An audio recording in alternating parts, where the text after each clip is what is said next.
Good morning mga bayan. Okay, samahan niyo po si Purka Studio sa ating panibagong update sa Alaminos, San Pablo Bypass Road. Kung okay na po ba yung kulay doon, madaanan na kaya?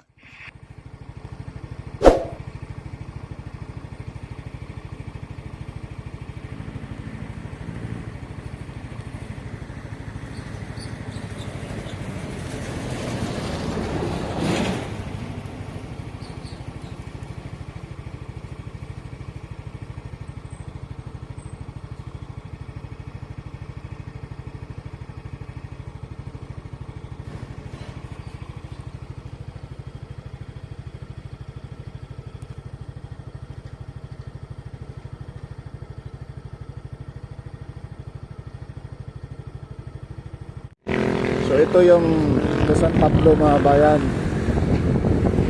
Itong kanan papuntang Lipa, Batangas. Ang Alaminos San Pablo Bypass Road, yan tumbok yung may bahay na yan. Na ngayon nilawakan na.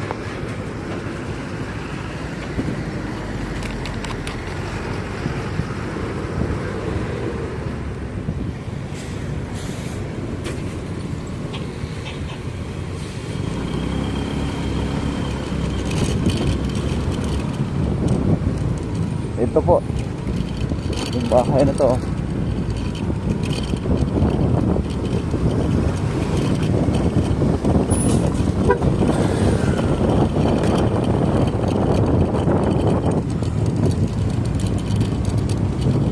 May market na dito mga bayan.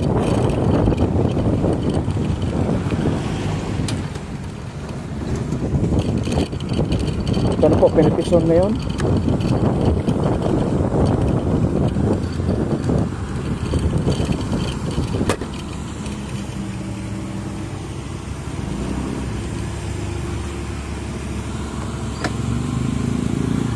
Ayan po, limitasyon na po siya mga kabayan.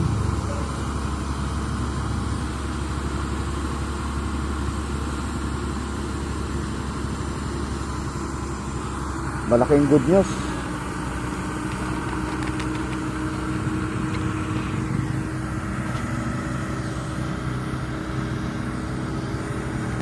Dito po ito sa mismong San Roque, Barangay San Roque, no?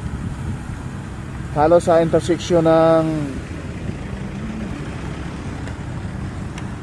San Pablo mismo at Lipa at Alaminos na intersection.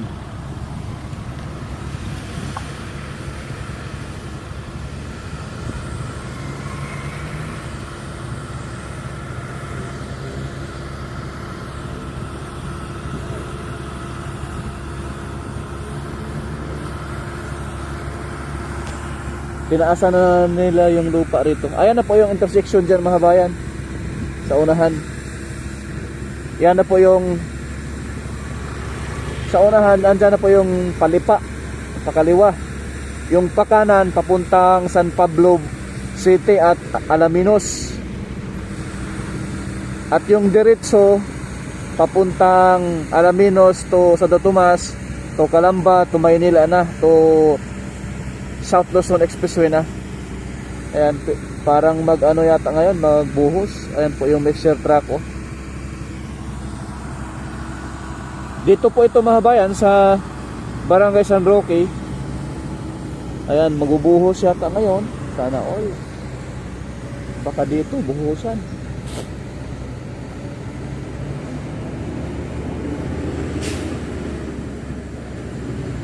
Yan, tinaasa na yung ano rito, lupa.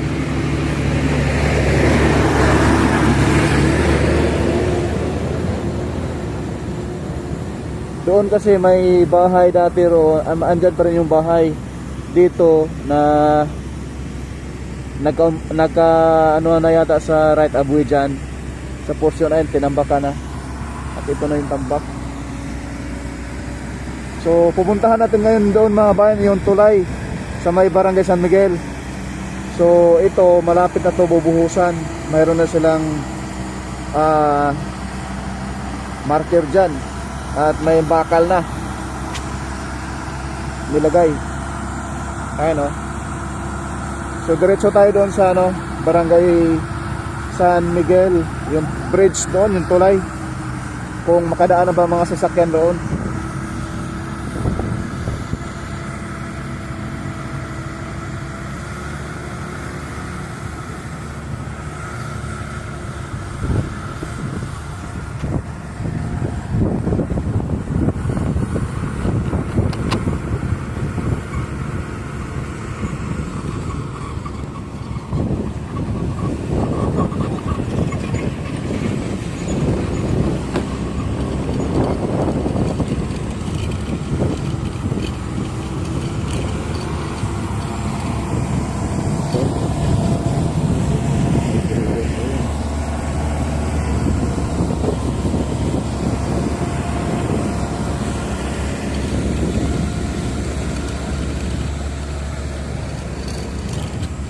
Ayan mga bayan, oh. Yung bakal. So ngayon mga kabayan, drone shot na tayo. Ito na po.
lilipat tayo doon sa mismong Barangay San Miguel, San Pablo City, Laguna. Baka open na po yung bridge doon. Pwede na ang sasakyan.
So ngayon mga kabayan, narito na po tayo sa area ng approaching tayo sa Barangay San Miguel, San Pablo City, Laguna mga kabayan.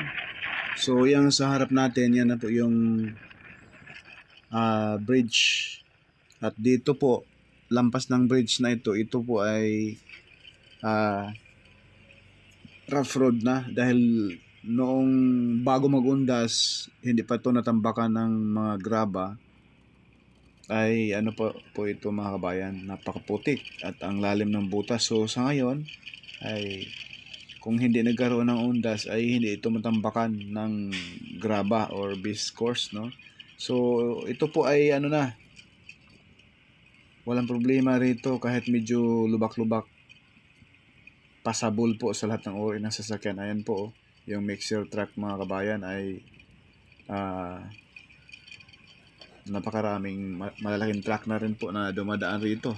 So, dyan sa pagkalabas rito mga bayan, yung may intersection dito sa unahan natin. Kung kayo ay galing ng Manila, kung hindi pa pwede ang tulay dyan sa unahan, kakaliwa kayo rito. Diretso, dulo, Maharlika Highway na. Yan, kakaliwa kayo dyan mga bayan. Pinakadulo, yun na po yung public cemetery ng San Pablo City, Laguna, and then Maharlika Highway. May stoplight doon sa pinakadulo. Hindi kayo mawala mga kabayan. Napakarami nagtanong nyo ating mga kabayan rito. So kung open na yung bridge dyan, ay diretso na tayo rito. Kaso parang hindi pa, oh. May harang pa mga kabayan. So dito sa Barangay San Miguel Road, kakaliwa kayo rito. Gates po, hindi kayo mawala dyan mga kabayan. Dire-diretso lang po yan. So ngayon, sisilipin natin ngayon kung ano na yung progress rito sa mismong bridge dito mga bayan, kung okay na po ba or may ano pa, hindi pa rin nila tinambakan. Sisilipin natin, nakaka-excite naman. So ayan po, nako, may problema mga bayan sa dulo, oh. Nilagyan ng harang. Posible ang naglalagay ng harang dyan mga bayan, baka may-ari nitong lupa rito, kasi baka hindi pa na bayaran sa right of way, kaya hindi pa magalaw-galaw nila mga kabayan. So ayan po, oh. Yan po, may harang, oh. Nilagyan ng kawayan, oh. Kita nyo po ba yan mga kabayan? Kawayan, oh. Nilagyan ng bakod ng kawayan. So nasilip po natin, oh. Ayan po mga kabayan, maputik pa rin. Parang wala pa rin nangyari, no? Halos 1 buwan tayong 3 weeks tayong hindi nakabalik rito mga kabayan, oh. So ayan, nasisilayan ninyo. Ayan, wala. Motor pa rin ang pwede rito mga bayan. Bad news. Sa ilang, hindi na, mahirap magsalita mga bayan, mahirap. May nag-comment din po sa ating mga viewers, baka inantay ang another budget sa 2026. Di umano. Mahirap din po magsalita mga bayan, kung ano talagang rason kung bakit ganito, oh. Hinayaan nakatiwangwang ito mga kabayan. Imbes na baka ng mga graba ito, hinukayan pa, oh. Nilawagan yung hukay rin, eh. Anong dahilan? Baka yung lupa dyan sa unahan, yung binakuran ng kawayan ay hindi pa nabayaran. Baka siguro ganito, no? Mahirap po magsalita na ganun, ganyan. Mahirap.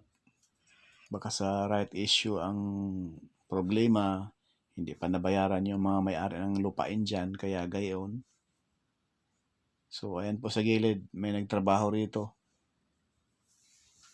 2 tao, isang operator sa backhoe, isang taga-masid. Ayan, oh. Gayon mga kabayan.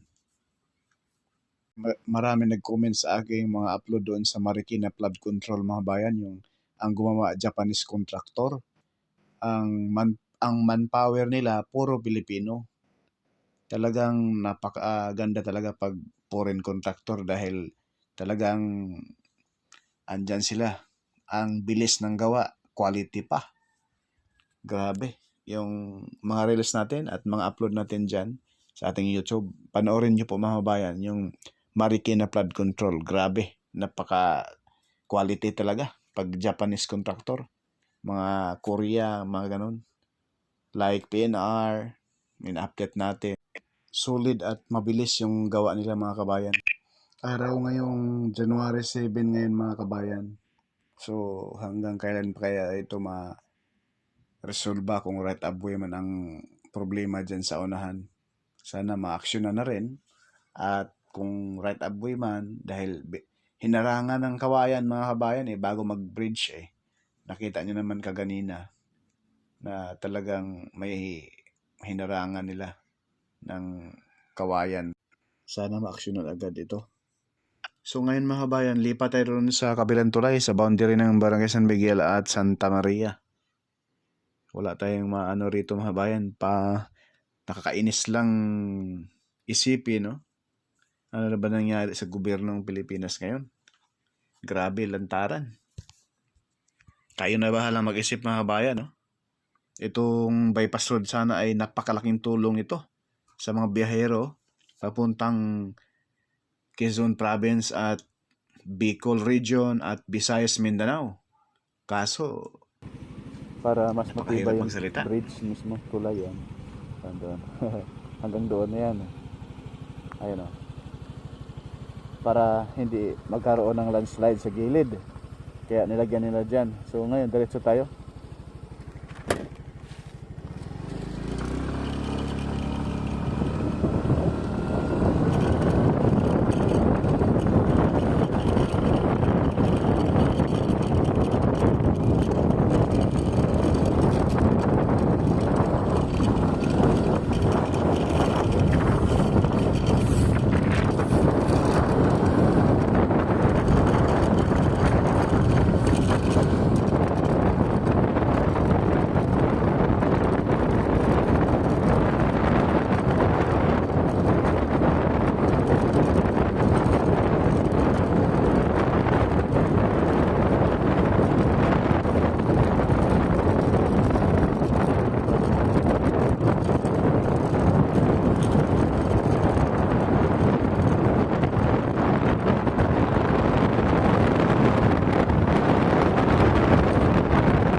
So ito yung tulay mga kabayan, oh.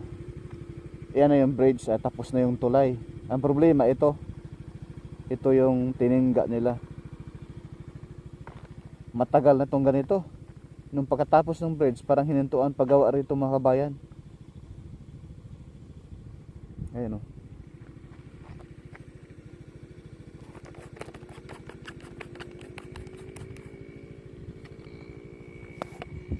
Yan, oh. Matagal na tong ganito mga kabayan, eh.